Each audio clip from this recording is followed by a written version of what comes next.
Dan untuk mempersingkat waktu, marilah kita bersama-sama kita dengarkan dan kita simak apa yang akan disampaikan oleh mubalik kita Bapak Haji Roma Irama. Kepada yang terhormat kami persilahkan. Allahumma salli ala Muhammad. Allahumma salli ala Muhammad.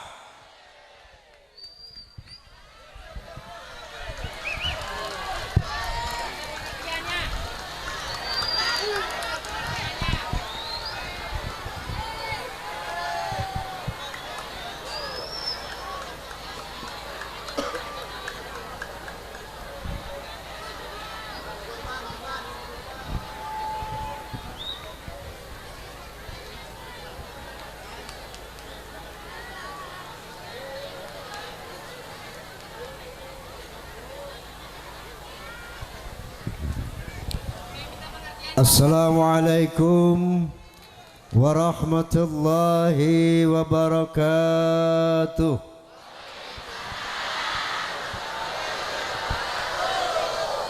Bismillahirrahmanirrahim. Alhamdulillahil malikil qahar. Ahmaduhu subhanahu wa ta'ala ala ni'amin tatawalaka lamtar. وأشكره على مترادف فضله المدرار. أشهد أن لا إله إلا الله وحده لا شريك له شهادة تنجي قائلها من النار. وأشهد أن سيدنا ونبينا محمدا عبده ورسوله النبي المختار. اللهم فصل وسلم وبارك على سيدنا محمد وعلى آله وصحبه الأبرار. أما بعد. Al-Mukarramun, para alim ulama yang saya muliakan, wabil khusus sahabat saya Kiai Haji Misbahuddin, bapak-bapak pejabat sipil TNI maupun Polri yang saya hormati, tokoh-tokoh masyarakat. Saya lihat di sini juga ada para praktisi partai-partai politik, di antaranya Partai Idaman. Kemudian ada teman dari partai-partai lain, Fans of Roma and Soneta, Forza, yang saya banggakan. Juga Forum Silaturahmi Takmir Masjid dan Mushola Indonesia yang saya hormati. Saya lihat juga ada teman-teman dari Front Pembela Islam yang kita banggakan. Hadirin wal hadirat rahimakumullah. Apa kabar sadayana daramang? Alhamdulillah. Semuanya sehat? Alhamdulillah. Mohon maaf kalau nanti di dalam ceramah saya aya batuk-batuk sakedik, suaranya agak parau saeutik, karena selama ini saya keliling Indonesia untuk menemui para wanita idaman.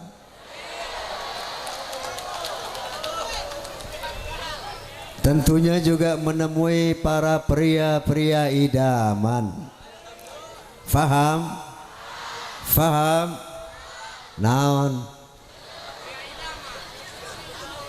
Idaman teh Islam damai aman. Islam damai aman. Makanya kalau saya bilang idaman, jawabnya love Indonesia. Faham? Kalau saya bilang Islam, jawabnya damai, aman. Faham? Tiasa? Kalau saya bilang idaman, jawabnya love Indonesia. Kalau saya bilang Islam, jawabnya damai, aman. Tiasa dicobi? Tiasa dicobi? Idaman, Islam, alhamdulillah. Juga di sini saya lihat ada tokoh-tokoh masyarakat termasuk Vicky Roma Irama. Mana Vicky Roma Irama? Coba berdiri Ki. Nah ini kemarin pamit sama saya mau nyalon jadi wakil bupati Bogor katanya. Mohon dukungan, terima kasih. Namun akan saya coba. Sekian lama engkau menunggu untuk kedatanganku. Betul? Bukankah aku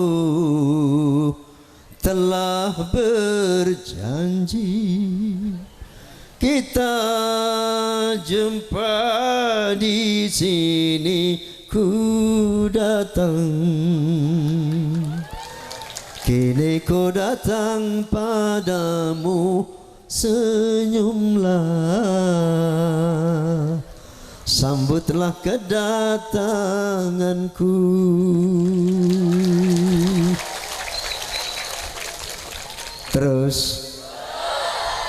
Terus udah. Hadirin wal hadirat, memperingati Maulidur Rasul tak lain dan tak bukan tujuannya untuk lebih mengenal lagi siapa Rasulullah SAW. Karena ada pepatah lama mengatakan tak kenal maka tak sayang maka tak cinta, tak cinta maka tak taat. Sementara ada perintah dari Allah Subhanahu wa taala untuk kita, wa ma atakumur rasulu fakhudhuhu wa ma nahakum anhu fantahu. Apa yang diperintah oleh Nabi laksanakan, dan apa yang dilarang oleh Nabi tinggalkan. Bahkan Allah Subhanahu wa taala lebih menegaskan lagi, qul in kuntum tuhibbunallah fattabi'uni yuhibbukumullah wa yaghfir lakum dzunubakum wallahu ghafurur rahim. Katakan ya Muhammad kepada manusia, seandainya kamu cinta kepada Allah, maka taatlah kepada Nabi. Kalau kamu taat kepada Nabi, maka Allah akan mencintai kamu dan akan mengampuni dosa-dosamu. Mau dicintai Allah, mau diampuni dosa-dosa kita oleh Allah, maka taatlah kepada Nabi. Karena pada hakikatnya ketaatan kepada Nabi adalah ketaatan kepada Allah Subhanahu wa ta'ala. Bahkan Rasulullah SAW bersabda, kullu ummati yadkhulunal jannah illa man aba. Nabi bersabda, semua umatku masuk surga illa man aba, kecuali yang tidak mau. Aya nu tidak mau masuk surga? Ada? Ngacung-ngacung di mana? Oh, sana.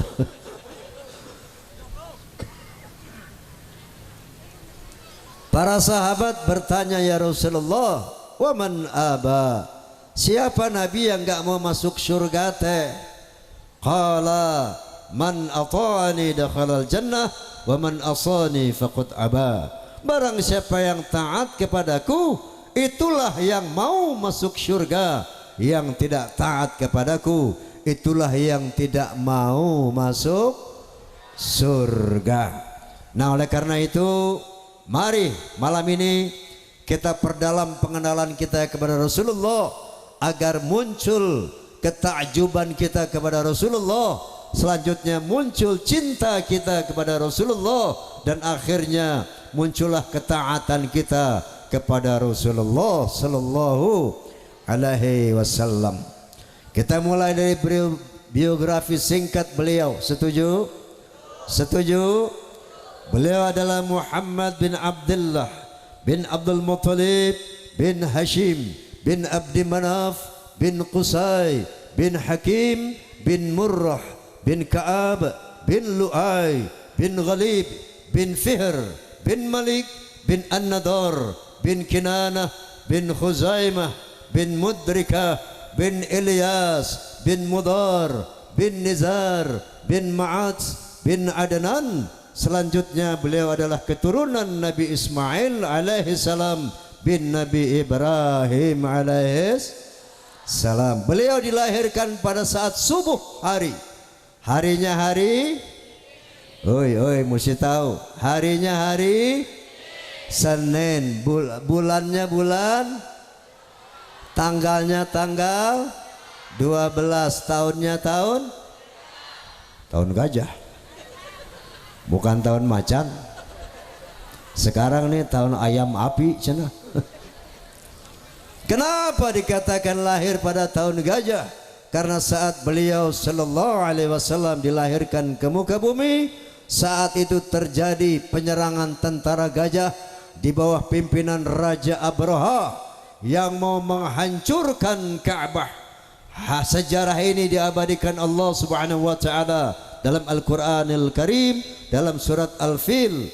Alam tara kaifa fa'ala rabbuka bi ashabil fil alam yaj'al kaidahum fi tadlil wa arsala 'alaihim tayran ababil tarmihim bihijaratin faj'alahum ka'asfim ma'kul. Bahwa Allah telah menurunkan tentaranya berupa burung-burung ababil yang dalam setiap genggaman mereka menggenggam batu dari neraka dan melontari tentara gajah yang mau meruntuhkan Ka'bah sehingga hancur lumat seperti rumput yang dikunyah. Maka beliau sallallahu alaihi wasallam dinyatakan lahir pada tahun gajah. Boleh minum dulu.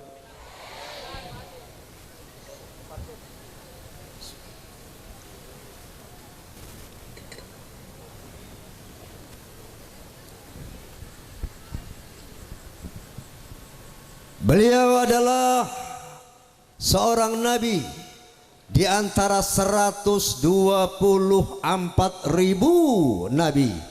Ada berapa nabi? 124.000 nabi. Di antara 124.000 nabi ada 313 rasul. Beliau adalah nabi dan rasul yang teragung di antara seluruh nabi dan seluruh rasul. Paling tidak ada beberapa alasan. Yang pertama, karena wilayah dakwah beliau tidak sama dengan wilayah dakwah para nabi. Kalau nabi-nabi yang lain semuanya hanya diutus untuk bangsanya masing-masing, untuk negaranya masing-masing. Contoh, Nabi Lut alaihi salam diutus Allah Subhanahu wa taala hanya untuk bangsanya, yaitu bangsa Sadum. Nabi Hud alaihi salam hanya diutus untuk bangsanya, yaitu bangsa Ad. Nabi Saleh alaihi salam hanya diutus untuk bangsanya, yaitu bangsa Thamud. Begitu juga Nabi Isa alaihi salam yang dikenal dengan Yesus Kristus, beliau juga hanya diutus untuk bangsa Israel saja. Hal ini dikuatkan dalam Injil Matius pasal 10 ayat 5 dan 6. Di sana berbunyi, ke-12 murid itu diutus oleh Yesus. Kemudian ia berpesan kepada mereka, jangan kalian menyimpang ke jalan bangsa lain atau memasuki kota orang Samaria, melainkan pergilah kepada domba-domba Israel. Lain dengan Nabi kita Muhammad SAW, beliau tidak hanya diutus untuk bangsa Arab, tapi beliau diutus untuk seluruh bangsa-bangsa di dunia, seluruh manusia di dunia, sebagaimana firman Allah Subhanahu wa taala, "Wa ma arsalnaka illa kaffatan linnas." Ya Muhammad, tidaklah engkau aku utus kecuali untuk seluruh manusia di dunia ini, untuk seluruh bangsa, suku bangsa di dunia ini. Karena beliau visi misinya, ruang lingkup dakwahnya bersifat universal, maka beliau diberikan bekal kitab suci Al-Quranul Karim yang sangat holistik, komprehensif, lengkap, menyeluruh, sempurna, sebagaimana firman Allah Subhanahu wa taala, "Al-yauma akmaltu lakum dinakum." Hari ini aku sempurnakan agamamu. Semua aspek kehidupan termuat di dalam Al-Quranul Karim. Mau bicara soal dagang, ayat. Mau soal kawin cerai, ayat. Mau poligami, ayat. Poliandri, itu ayat. Mau bicara soal damai, ayat. Perang, ayat. Politik, ayat. Teknologi, ayat. Hukum pidana, ayat. Hukum macam-macam, ayat. Lengkap, komprehensif. Sampai-sampai seorang Profesor Dr. Arnold Toynbee, seorang sosiolog berkebangsaan Amerika, sah Profesor Arnold Toynbee, sah Bang Toyib Toynbee, sah Profesor Dr. Arnold Toynbee. Setelah beliau membaca Al-Quran, beliau berkomentar, Islam is not only a religion, but it's also a way of life and a whole civilization. Bahwa Islam ternyata bukan sekedar agama, tapi Islam adalah way of life, bimbingan hidup, and a whole civilization, dan sebuah peradaban yang lengkap. Alhamdulillah. Ini kelebihan beliau yang pertama. Yang kedua, 124.000 nabi, tidak ada Allah Subhanahu wa taala bersalawat kecuali hanya kepada beliau sallallahu alaihi wasallam. Dalam ini Allah Subhanahu wa taala berfirman, "Innallaha wa malaikatahu yusalluna 'alan nabi." Sesungguhnya Allah Sang Maha Pencipta dan seluruh malaikat bersolawat kepada Nabi. Dan Allah perintahkan orang-orang beriman, ya ayyuhalladzina amanu sallu alaihi wa sallimu taslima. Hai orang-orang beriman, bersolawatlah kepada Nabi dan hormatilah beliau dengan sesempurna-sempurna penghormatan. Mau bersolawat? Mau bersolawat? Tirukan solawat saya, jangan disambut tapi ditirukan.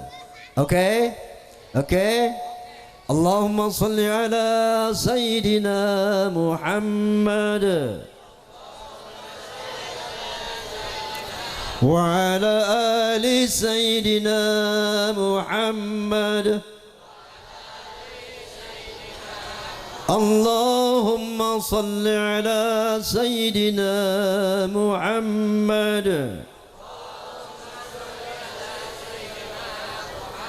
wa ala ali Sayyidina Muhammad. Allahumma salli ala Sayyidina Muhammad wa ala ali Sayyidina Muhammad. Seberapa kali orang salawat? 3 kali. Nabi sallallahu alaihi wasallam bersabda, "Man shalla alayya salatan wahidatan sallallahu alaihi biha asran, wa man shalla alayya asran sallallahu alaihi biha mi'atan." Atau kama qala Rasulullah sallallahu alaihi wasallam.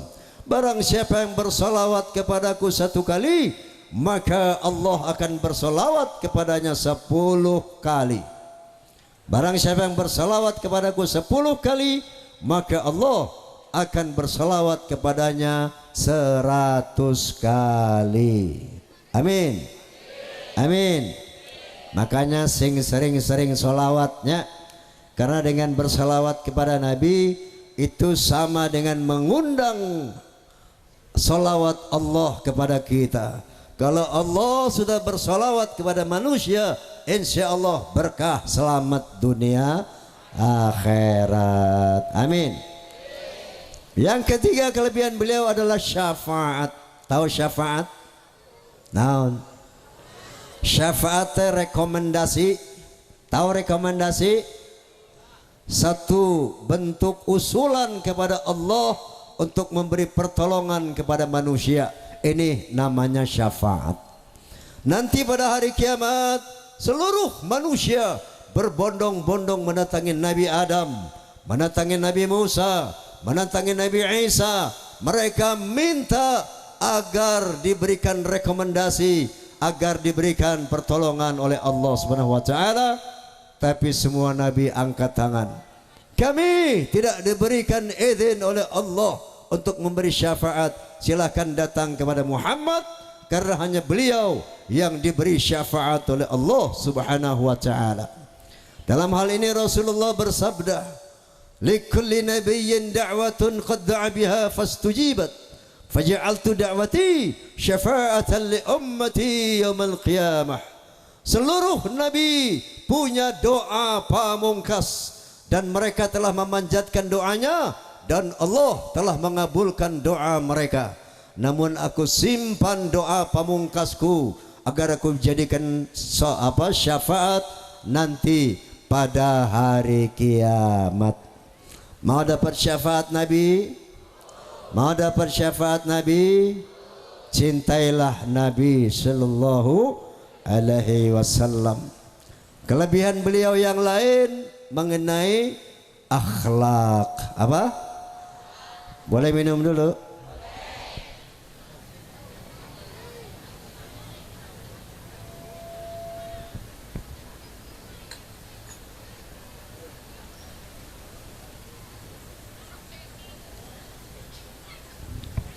Kiai Haji Zainuddin MZ almarhum, Allahumma ighfir lahu, amin.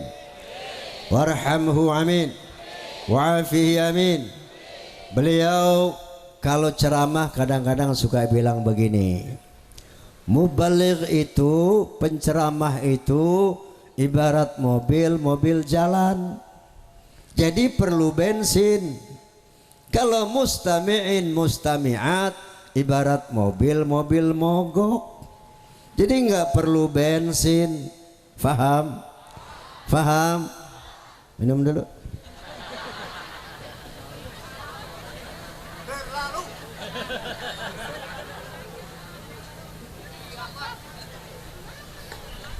Bukan aus atel tenggorokan.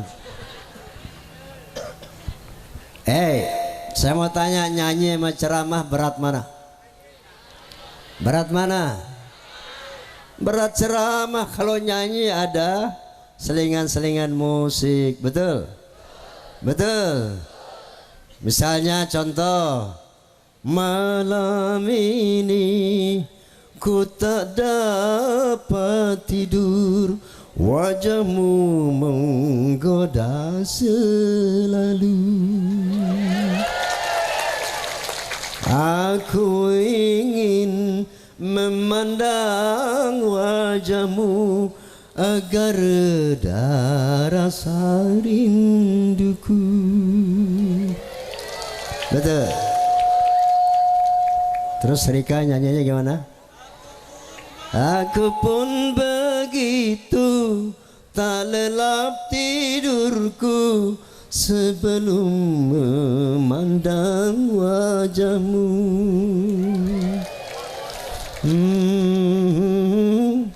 Tarararara, musik, nyanyi istirahat. Betul. Coba kalau dakwah istirahat 2 menit ditinggalkan. Betul. Nah, kelebihan Nabi yang keempat masalah akhlak. Semua Nabi, 124.000 Nabi, misinya satu, untuk menyampaikan la ilaha illallah. Maka semua Nabi Islam, misinya satu, sampaikan kepada manusia tidak ada Tuhan kecuali Allah, jangan menyembah kecuali hanya kepada Allah. Namun Nabi Muhammad di samping itu ada spesifikasi beliau, yaitu sebagaimana sabdanya, innama bu'ithu liutammima makarimal akhlak, sesungguhnya aku dibangkitkan untuk menyempurnakan akhlak yang mulia. Naon akhlak teh? Perilaku. Bahasa Inggris bilang attitudes. Kalau orang Betawi bilang lagu. Tapi lagu yang bukan kayak soneta, bukan. Misalnya lagu lo tengik, maksudnya kelakuan lo tengik. Lagu lo perak, kelakuan lo perak. Menurut apa namanya bahasa Indonesia tadi apa? Perilaku. Secara orientatif akhlak ada 3. Akhlak kepada Allah, akhlak kepada sesama manusia, akhlak kepada alam yaitu binatang dan tanaman. Secara kualitatif akhlak juga ayat 3, yaitu pertama akhlakul ammah, akhlak yang standar, akhlak yang biasa-biasa saja. Yang kedua akhlakus sayyi'ah, akhlak yang buruk, yang jahat. Yang ketiga dan utama akhlakul karimah, akhlak yang mulia. Inilah yang dicontohkan oleh Rasulullah, akhlakul karimah. Akhlak kepada Allah, misalnya ada orang tara sholat, ada orang tara puasa. Ini orang berakhlakus sayyi'ah kepada Allah, akhlaknya buruk terhadap Allah. Kenapa? Dia dihidupkan oleh Allah, dia disehatkan oleh Allah, dia diberikan apapun oleh Allah, tapi dia tidak pandai berterima kasih sama Allah. Ini akhlakus sayyi'ah kepada Allah subhanahu. Seandainya ibu sholat 5 waktu, puasa di bulan Ramadan tanpa sholat sunat, tanpa puasa sunat, ini akhlakul ammah kepada Allah, akhlak yang standar, akhlak yang biasa-biasa saja. Tapi yang dicontohkan oleh Rasulullah yaitu akhlakul karimah kepada Allah. Di samping sholat 5 waktu, beliau sholat sunat sampai bengkak-bengkak kakinya. Di samping puasa Ramadan, beliau puasa sunnah, yaitu Senin Kemis, Senin Kemis, Senin Kemis, Masya Allah. Dan puasa-puasa sunnah lainnya. Ini contoh akhlakul karimah kepada Allah subhanahu. Allah kepada akhlak kepada sesama manusia juga kayak gitu. Ada akhlak yang standar, misalnya ibu ngirim pisang goreng ke tetangga. Kemudian kenapa bu ngirim pisang goreng? Tetangga sok ngirim tahu goreng. Membalas kebaikan dengan kebaikan. Itu akhlakul ammah, akhlak yang standar. Yang kedua akhlakus sayyi'ah, akhlak yang buruk. Begitu dikirim pisang goreng, boro-boro ngirim balik singkong goreng, malah diomongin tetangganya. Padahal mungkin pisangnya itu boleh ngutang tuh. Nggak ada kerjaannya lakinya. Ini akhlak yang buruk.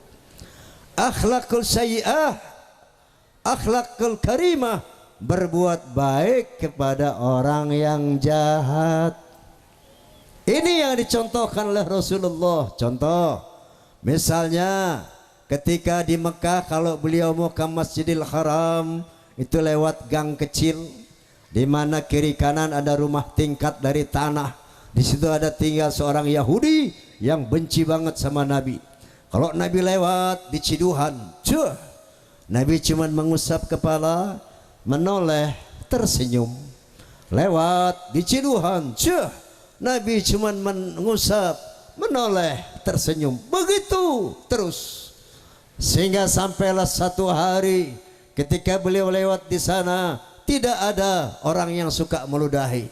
Mereka bertanya, Nabi bertanya kepada seseorang yang ada di sana, Mang, mungkin waktu ini nih si Mang nih TKI dari Bogor. Mang Ari Eta, itu orang yang suka berdiri di sini kemana Mang? Oh eta teh si fulan ya Rasulullah. Kemana kok teu aya geuning ayeuna? Oh dia lagi gering cenah. Begitu, iya. Di mana rumahnya? Itu ya Rasulullah. Oh baik, Nabi teh balik deui ke rumahnya minta roti, korma sama susu. Istri beliau bertanya, buat apa ya Rasulullah? Aku mau menjenguk orang sakit. Itu orang sakit yang suka meludahi beliau, bukan dibenci, bukan dibalas ludah, tapi dibalas dengan membawakan roti, susu, kurma, dibawakan dan didoakan. Ini akhlakul karimah. Beliau pernah dakwah di Taif, dilempari batu oleh orang Taif, berdarah tangan, kaki dan wajahnya. Jibril alaihi salam yang selalu mendampingi beliau berbisik kepada beliau, ya Muhammad, angkat tanganmu kepada Allah. Sebagaimana para nabi kalau didurhakai oleh umatnya, mereka minta agar umatnya dihukum. Minta sama Allah, biar aku yang himpit nanti orang Taif ini dengan 2 buah bukit. Apa jawab Nabi, Bu? Jangan ya Jibril. Bahkan didoakan umatnya, Allahumma hdi qaumi fa innahum la ya'lamun. Ya Allah, ampunilah umatku, berikanlah dia petunjuk. Mereka melempari aku dengan batu karena mereka tidak mengerti. Ini akhlak Rasulullah sallallahu alaihi wasallam. Dihina, dicaci, disakiti, dilempari, tidak pernah marah, bahkan mendoakan orang yang menganiayanya.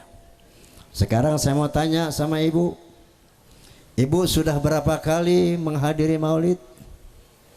10 kali? Lebih? 100 kali meren? Lebih? 500 kali? Sudah ayah? Kira-kira akhlaknya sudah berubah belum menjadi akhlakul karimah? Woi, misalnya ibu ayah nu nyiduhan, balas diciduh apa didoakan? Ciduhan deui. Bu, Pak, kalau anda dilempar batu seperti Rasulullah, apakah anda balas lempar batu, anda marah atau anda doakan? Oh, gua bacok. Tapi di situ aya nu bager tuh. Pak Haji, urang mah mun dibaledog ku batu, saya mah teu males Pak Haji. Males nangan di baledog deui, mung make roti Pak Haji. Roti naon Kang? Roti tawar. Oh gitu semuhun. Ngan jerona batu bata. Goblok beres lagi.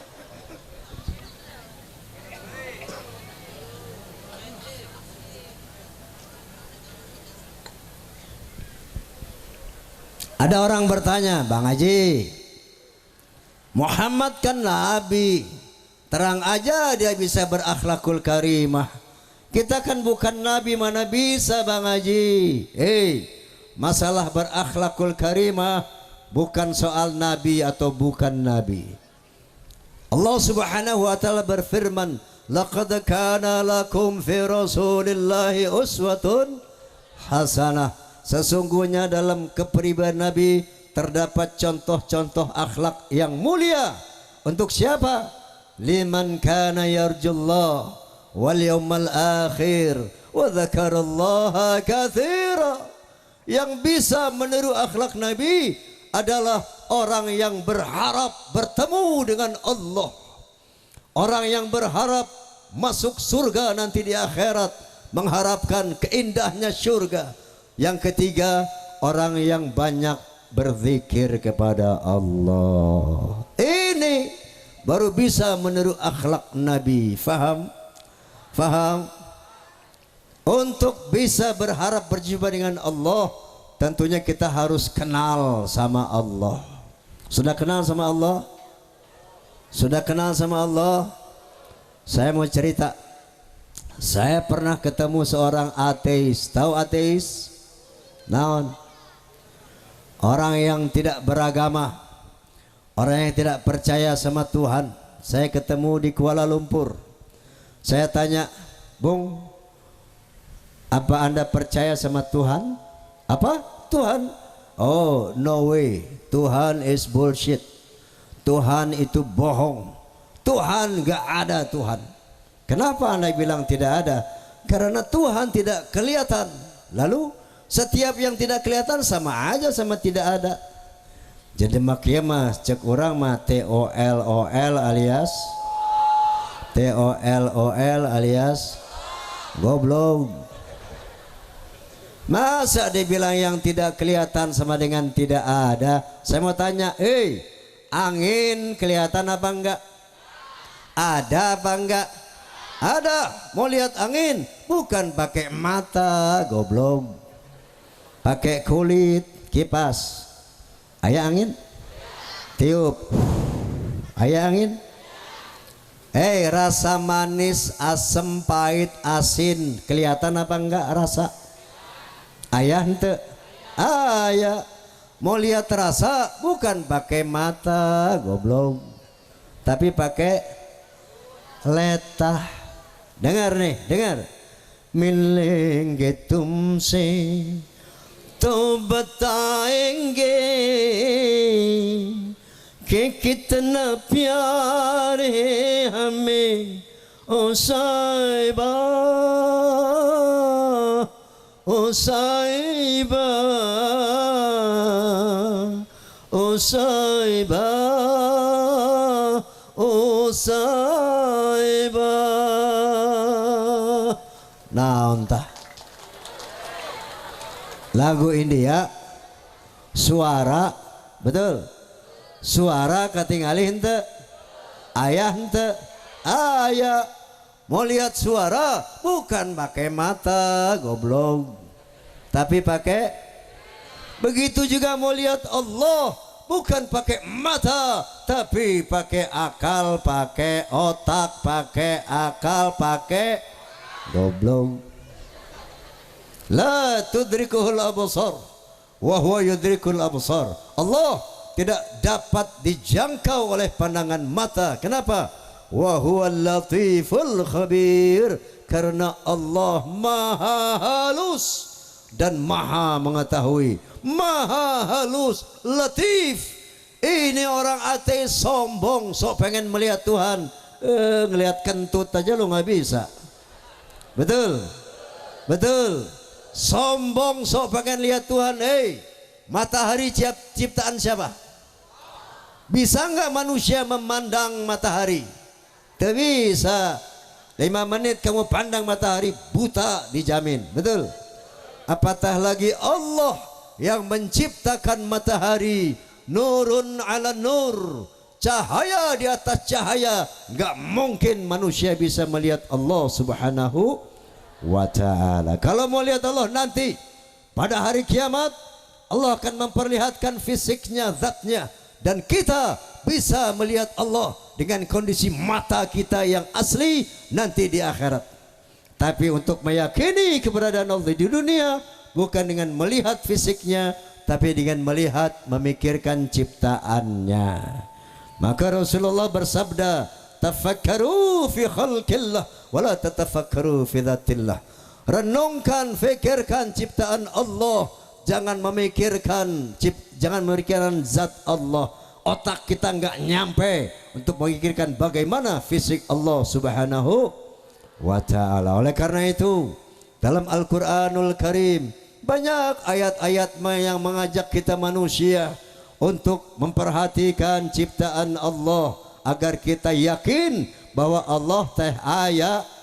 Salah satu firman-Nya, a'udzubillahi minasyaitonir rajim, inna fi khalqis samawati wal ard wa ikhtilafil laili wan nahar wal fulkil lati tajri fil bahri bima yanfa'un nas wa ma anjalallahu minas sama'i min ma'in fa ahya bihil arda ba'da mautiha wa batha fiha min kulli dabbah wa tasrifir riyahi wa sahabil musakhkhari bana sama'i wal ard la ayatil liqaumin ya'qilun. Sadaqallahul azim. Allah subhanahu wa ta'ala berfirman, sesungguhnya pada penciptaan langit, pada penciptaan bumi, pada terjadinya pergantian malam dan siang yang begitu teratur, bisanya kapal-kapal berlayar di lautan, dengan membawa hal-hal yang bermanfaat buat manusia. Diturunkannya air hujan dari langit, dengan air itu dihidupkan bumi yang mati, ditebarkannya berbagai macam jenis binatang di muka bumi, dan terjadinya pergeseran awan dan angin di antara langit dan bumi. Itu bukti bahwa Allah ada bagi orang-orang yang berakal. Sudah yakin ada Allah? Sudah yakin ada Allah? Masih kendor? Yuk kita tingkatkan tafakur kita kerucutkan lagi. Iya, di Bogor ini saya lihat banyak tanaman, betul? Seueur tatangkalan, betul?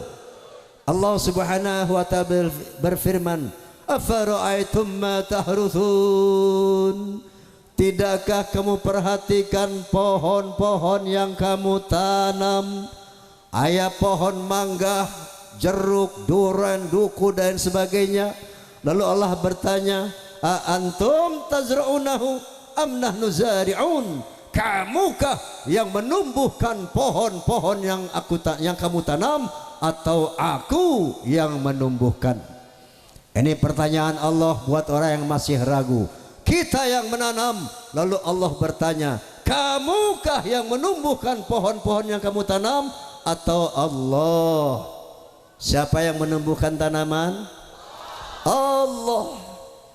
Selama ini kita tidak pernah berpikir siapa yang memberi, yang menumbuhkan tanaman yang kita tanam, memberikan buah. Kita tanam satu biji namanya rambutan, tapi dilimpahkan berjuta-juta biji rambutan sepanjang tahun tanpa bayar. Ini dipertanyakan oleh Allah agar otak kita terbuka, mata kita melek.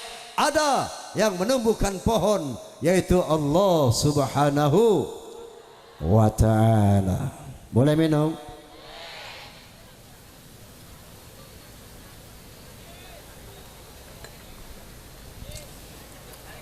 Nyanyi. Isok ngomong enak aja, nyanyi. Gua kan raja dangdut ini, euy. Mahal lagi.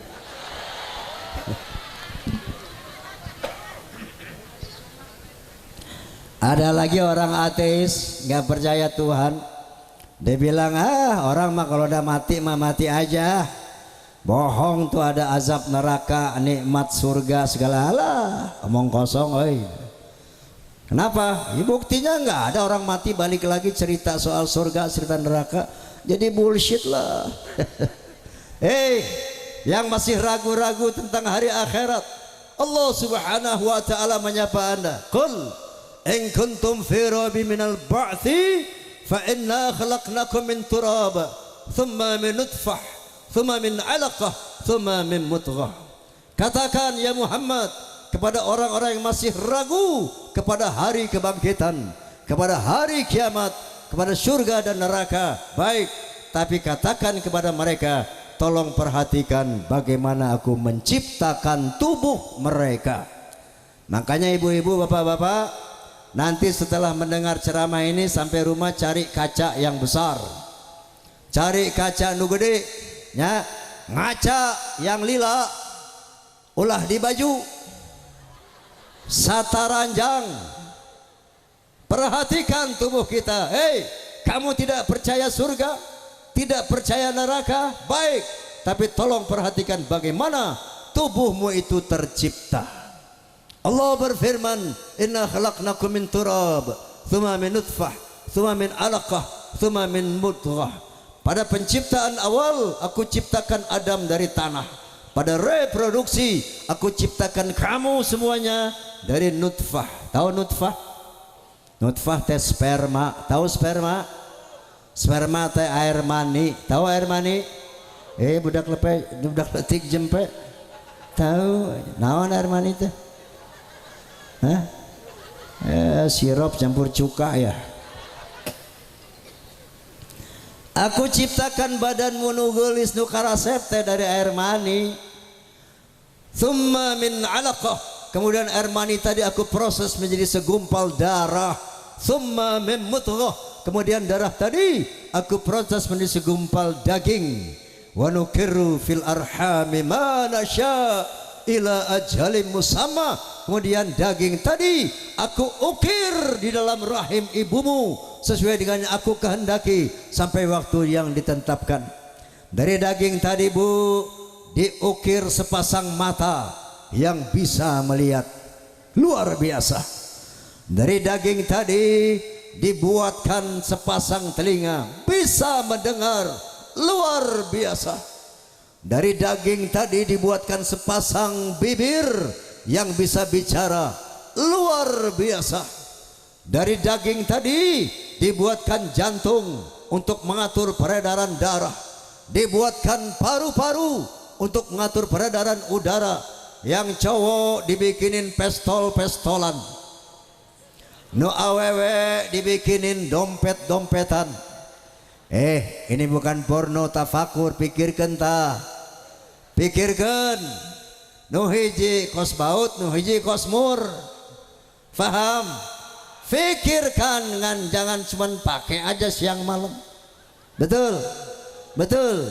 Setelah organ tubuhnya lengkap, setelah anggota tubuhmu lengkap, thumma nukhrijukum tifla, maka aku keluarkan kamu sebagai bayi. Pertanyaan buat orang ateis, pertanyaan buat orang yang meragukan Allah, siapa yang membuat bayi yang begitu scientific teknologi, mulai dari nutfah menjadi darah, menjadi daging, kemudian menjadi organ-organ tubuh yang sangat luar biasa ini? Apakah bapaknya yang bikin bayi? Pak, maneh nujin anak euy? Bukan, indungna meureun. Bu, ibu yang bikin anak bukan? Merasa bikin anak? Merasa. Si eta mah. berasa. Bukan bapak kita termasuk akal, bukan ibu kita termasuk akal, dan tidak masuk akal pula kalau itu terjadi dengan sendirinya. Nih, gelas sepele, loudspeaker sepele, botol sepele, ayo nunyian goblok. Betul? Masa mata, otak, paru-paru, jantung yang begitu scientific, teknologik, dahsyat, nggak ada yang nyieun. Itulah tafakur. Fikirkan ciptaan Allah, maka kamu akan yakin bahwa Allah ada. Terutama ibu-ibu nih, kalau mau dandan, jangan cuma dandan tafakur Bu. Jangan cuma pandai menghitamkan alis, coba mikir, Masya Allah, kok alisku bak semut beriring ya. Masya Allah, bulu mata bisa lentik ya. Coba kalau bulu mata saya sepanjang rambut. Ada orang di depan, Assalamualaikum. Waalaikumsalam. Siap. Waktu sikat gigi, tafakur, fikirkan. Di depan ayat 4 pasang gigi seri, bentuknya pipih tajam, fungsinya untuk memotong makanan, struktural, fungsional. Di sebelah gigi seri ada 2 pasang taring, 2 di atas, 2 di bawah, bentuknya runcing kokoh, fungsinya untuk mencabik makanan yang heras. Di belakang taring ada 10 pasang geraham, 4 geraham kecil, 6 geraham besar. Bentuknya datar kokoh, fungsinya untuk mengunyah makanan. Struktural, fungsional, ada bentuknya, teratur. Piraku nunyian goblok. Betul. Tafakkaru fi khalqillah. Renungkan, fikirkan ciptaan Allah, maka kamu akan yakin bahwa Allah itu ada. Sudah yakin ada Allah? Sudah yakin ada Allah? Ibu rek mana Bu? Oi, mau kemana? Oh ya budak. Budaknya cerik, susuan. Dasar ibu-ibu kalau budak cerik dicicingkeun. Coba bapana ngakakarak dehe mungkul. Langsung disusuan bapak nama.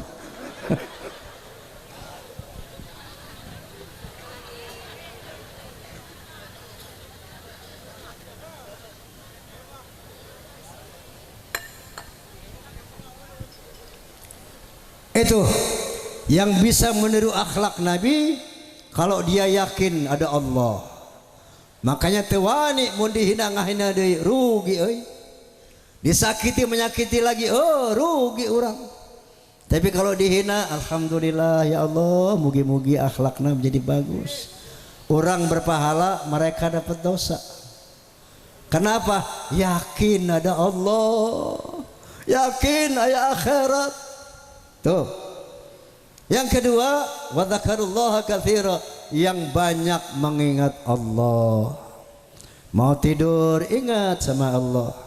Bismikallahumma ahya wa bismika amut. Ya Allah, dengan namamu aku hidup dan atas namamu aku mati.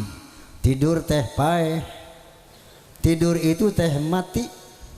Allah Subhanahu wa ta'ala berfirman, Allahu yatawaffal anfusa hina mautiha walati lam tamut fi manamiha. Allah lah yang memegang ruh manusia ketika dia mati dan ketika dia tidur.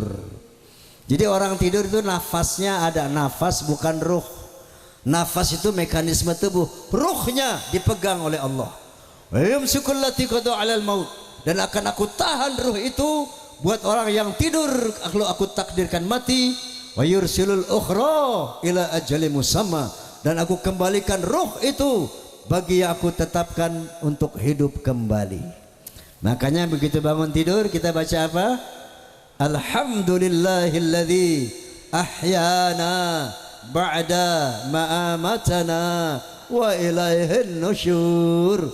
Segala puji bagi Allah yang telah menghidupkan aku kembali dari matiku barusan. Jadi manusia teh ulah sombong nya. Oi gua yang bikin mobil, oi gua yang bikin gedung, hudang sare gitu bisa maneh. Betul. Bangun tidur pun nggak bisa, jangankan bangun tidur, bernafas pun kita tidak mampu. Betul. Itu mekanisme yang Allah buat. Bangun tidur Allah yang bangunkan. Kalau tidak dibangunkan, esok subuh dikubur maneh. Betul. Nah, mau makan baca apa? Allahumma barik lana fima razaqtana wa qina adzabannar. Ingat sama Allah. Habis makan ingat Allah. Kumaha? Alhamdulillahilladzi at'amana wa saqana wa ja'alana minal muslimin. Mau keluar rumah, bismillah, amantu billah, tawakkaltu ala Allah. Mau naik kendaraan, motor, ojek, mobil, bismillahi majriha wa mursaha fa inna rabbi laghafurur rahim. Lihat yang menakjubkan, entah pemandangan, entah cewek cantik, entah cowok cantik, entah bangunan megah, Masya Allah, bukan wow my God. Melihat musibah yang menimpa orang lain, kebakaran, tanah longsor, tabrakan, na'udzubillahi min dzalik. Bukan ketok-ketok sirah amit-amit jabang bayi. Selalu ingat sama Allah. Kesandung astagfirullahaladzim, copot. Ini orang-orang yang bisa melaksanakan akhlakul karimah yang ditirukan oleh Rasulullah Sallallahu Alaihi Wasallam. Kira-kira ini yang bisa saya sampaikan. Karena saya juga masih ada acara lain, saya izin mohon pamit. Oh Debbie, oke. Saya akan tutup dengan sebuah lagu. Tapi syaratnya semua kudu ikut kur. Setuju? Setuju? Oke. Ini yang ngagalantung yang ada di sini namanya loudspeaker, pengeras suara. Disebut juga sound system, sistem suara. Kalau yang profesional terdiri dari 3 sistem. Yang pertama bass range, yaitu suara bass, nu kedua mid range, suara tengah, yang ketiga high range, suara tinggi. Suara bass diwakili oleh cowok, laki-laki. Hei cowok, hei cowok, cowok siap. Oke.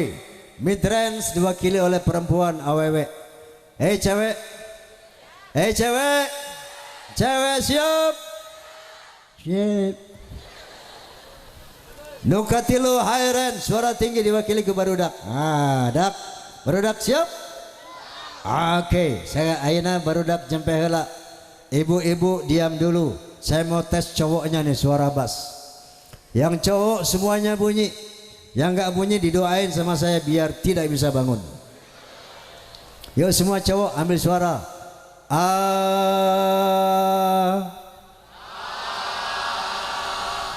Itu suara bass.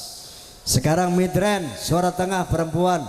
Mulai dari gadis yang bersuami, yang janda. Janda ada? Yang tua nggak usah ngacung. Saya janda. Nini ayah. Semua perempuan nyanyi.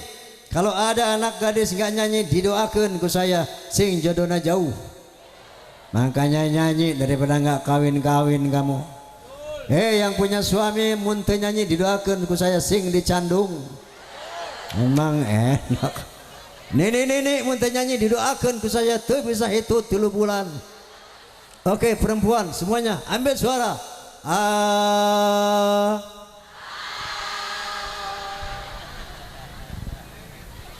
Wah, memang awe mah di mana-mana kos gitu memble. High range barudak, barudak nyanyi ya. Woi barudak nyanyi. Nute nyanyi di sunatan 2 kali. Sok. Oke. Sekarang bass range, mid range, high range. Suara bass, suara tengah, suara tinggi. Laki-laki, perempuan, barudak nyanyi, ambil suara sama-sama semuanya.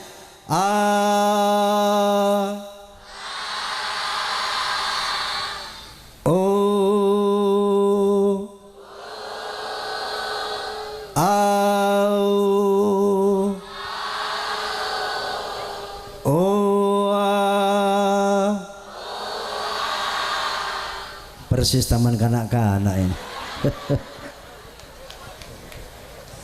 Oke, kita sudah ambil suara.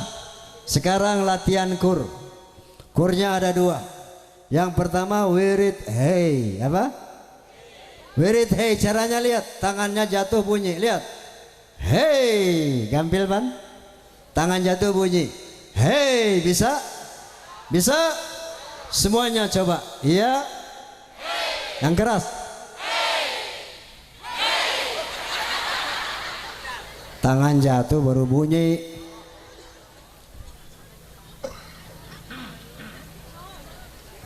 Yang kedua wirid huha. Apa? Huha. Jumlahnya sama dengan rukun Islam 5. Sama dengan Pancasila 5. Cara-caranya gini, lihat. Dibuka dengan hu, ditutup dengan hu juga. Selingannya ha 5 kali. Depannya hu, belakangnya hu, selingannya ha 5 kali. Tinggali hu ha hu ha hu. Tuh gitunya. Hu ha hu ha hu. Tiasa. Ya sekali deh. Hu ha hu ha hu. Tiasa. Mangga sadayana. Iya. Hu ha hu ha hu. Oke, kita menyanyi. Sudah siap? Sudah siap? Kalau mau melacur. Kurang kompak euy. Di dia bungkus saeutik ieu budak Forza modalnya.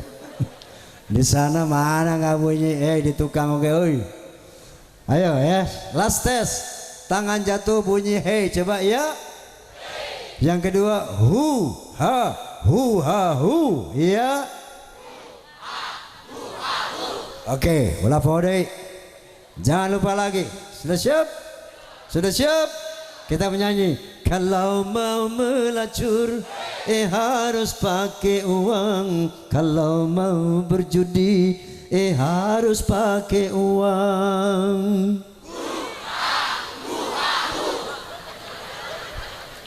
Mau mabuk-mabukan harus pakai uang. Mau haram-haraman harus pakai uang. Ternyata jalan ke neraka mahal harganya, walaupun mahal anehnya banyak yang suka. Betul? Masih banyak yang nyekek botol. Saking cinta sayangnya Allah kepada manusia, neraka ditarif dengan harga mahal agar manusia enggak mudah nyemplung ke neraka. Coba lihat jalan-jalan menuju neraka. Mabuk-mabukan bayar ente, narkoba bayar enggak, melacur bayar enggak bayar, benjol pala kamu. Betul?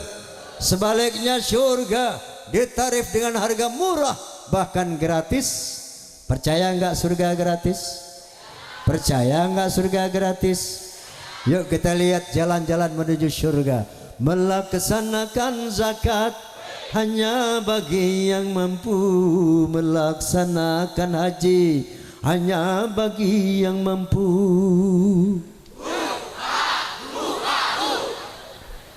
Mengerjakan sembahyang tidak usah membayar, mengerjakan puasa tidak usah membayar. Ternyata jalan yang ke surga murah harganya, walaupun murah anehnya banyak yang ogah. Betul? Masih banyak yang nggak sholat. Saya mau tanya, surga sudah tahu belum? Surga belum tahu? Sama, orang belum mati. Betul? Tapi paling tidak mau tahu kan surga kayak apa? Mau tahu?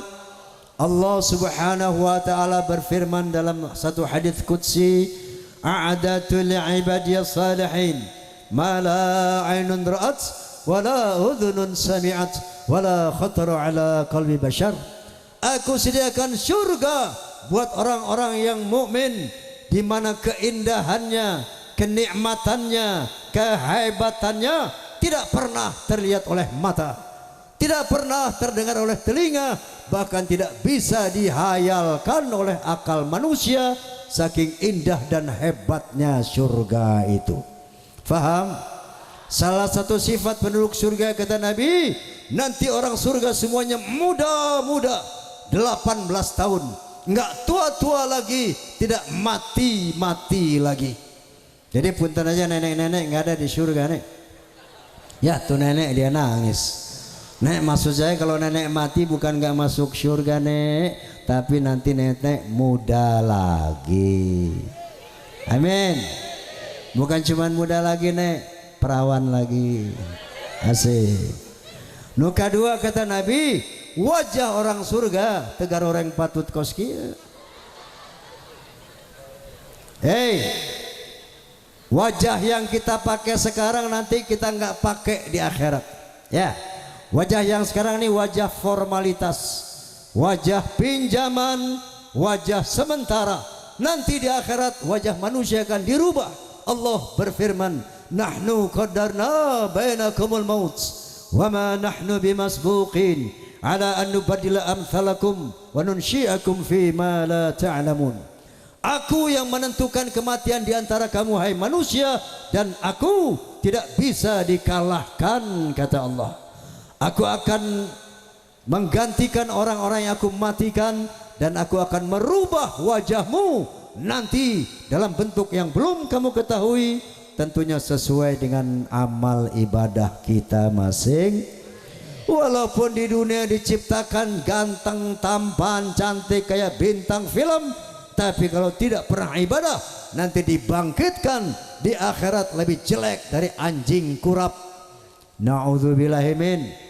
Sebaliknya, walaupun di dunia ini kita diciptakan jelek, pesek, pendek, bengek, tapi kalau rajin ibadah, nanti dibangkitkan di surganya Allah jauh lebih tampan, jauh lebih cantik dari bintang-bintang film dunia manapun. Bahkan untuk istri-istri salehah khususnya kata Nabi, dia dibangkitkan di surganya Allah lebih cantik dari bidadari. Mau lebih cantik dari bidadari? Mau muda selama-lamanya? Mau masuk surga yang maha mewah itu? Siapa yang mau surga? Bilang amin. Amin. Amin. Ya Rabbal Alamin, Ya Mujibas Sa'ilin, Ya Rahmanu Ya Rahim. Mau masuk surga? Mau mati? Masuk surga? Mati? Masuk surga mau, mati enggak mau. Masuknya lewat mana hei? Kalau nanti ada yang masuk neraka, bukan karena Tuhan tak sayang hambanya. Betul? Betul? Kalau nanti ada yang masuk ke surga, itu karena dia memang berusaha. Semua terserah kita. Tererererereng. Betul? Betul? Hai Allah maha demokratis. Allah enggak pernah maksa-maksa manusia. La ikraha fiddin, qad tabayyana rusdu minal ghayy. Enggak perlu dipaksa dalam beragama, karena sudah jelas yang benar dan yang tidak benar, yang lurus dan yang sesat. Jadi kalau ada warga yang pengen masuk neraka, ayah, ada yang masuk neraka, jangan malu-malu, ngacung aja. Boleh nggak dilarang, ya? Itu hak azazi manusia, betul, betul. Syaratnya kalau masuk neraka mah gampang. Satu, jangan sholat. Yang kedua, jangan puasa di bulan Ramadan. Yang ketilu, rajin ngocok kartu nyekek botol. Ibu-ibu kalau mau masuk neraka gampang pisan, ngagaratak dompet suami. Nanti mati dijamin masuk neraka, jangan khawatir. Ya, sebaliknya kalau ada yang pengen masuk surga, semua tanpa pandang bulu dipersilahkan masuk surganya Allah. Syaratnya satu, salat 5 waktu. Dua, puasa di bulan Ramadan. Tiga, boga duit naik haji, bayar zakat, rajin sedekah. Empat, tinggalkan maksiat. Kelima, mohon selalu kepada Allah. Insya Allah mati dijamin masuk. Ini sunatullah. Itu aturan main dari Allah Subhanahu wa taala. Fal yauma la tuzlamu nafsun syai'a wa la tujzauna illa ma kuntum ta'malun. Pada hari akhirat tidak ada seorang manusia yang disiksa. Tidak ada seorang manusia yang diberi pahala kecuali sesuai dengan apa yang kita lakukan di dunia ini. Jadi jangan mimpi nggak pernah ibadah mau masuk surga, hoi. Jangan menghayal ahli maksiat mau bebas dari api neraka. Apa yang kita tanam sekarang di dunia, itu yang bakal kita petik di akhirat. Apa yang kita lakukan sekarang di dunia, itu yang bakal kita rasakan di akhirat. Oleh karena itu, mari semua kita baca suratul Fatihah. Bibarakatil Fatihah, kita mohon kepada Allah Subhanahu wa taala agar yang hadir di sini semuanya diampuni dosa-dosa kita oleh Allah Subhanahu wa taala. Amin. Amin. Bibarakatil Fatihah, kita mohon kepada Allah Subhanahu wa taala agar yang hadir di sini diberikan taufik, hidayah wal inayah agar dapat melaksanakan perintah Allah, menjauhkan larangannya secara konsisten sampai mati nanti, sehingga kita berpeluang untuk mereguk kehidupan yang damai, aman, selamat, bahagia dari dunia sampai akhirat. Ala hadhihi niyah wa ala kulli niyatin salihah wa ala hadratin Nabil Mustafa Rasulullah sallallahu alaihi wasallam. Al-Fatihah. A'udzu billahi minasy syaithanir rajim. Bismillahirrahmanirrahim. Alhamdulillahi Rabbil Alamin Ar-Rahmanir Rahim Maliki Yawmiddin Iyyaka na'budu wa iyyaka nasta'in Ihdinas siratal mustaqim Siratal ladzina an'amta 'alaihim ghairil maghdubi 'alaihim waladdallin. Amin. Qabul insyaallah. Hadirin hadirat, sekedar ini yang bisa saya sampaikan. Mudah-mudahan ada manfaat untuk kita. Atas segala kekurangan, kekhilafan, saya Roma Irama mohon dibukakan pintu maaf yang besar-besarnya. Akhirul kalam, wallahul muwaffiq ila aqwamit thariq. Billahi taufiq wal hidayah. Walafu minkum. Thumma assalamu alaikum warahmatullahi wabarakatuh.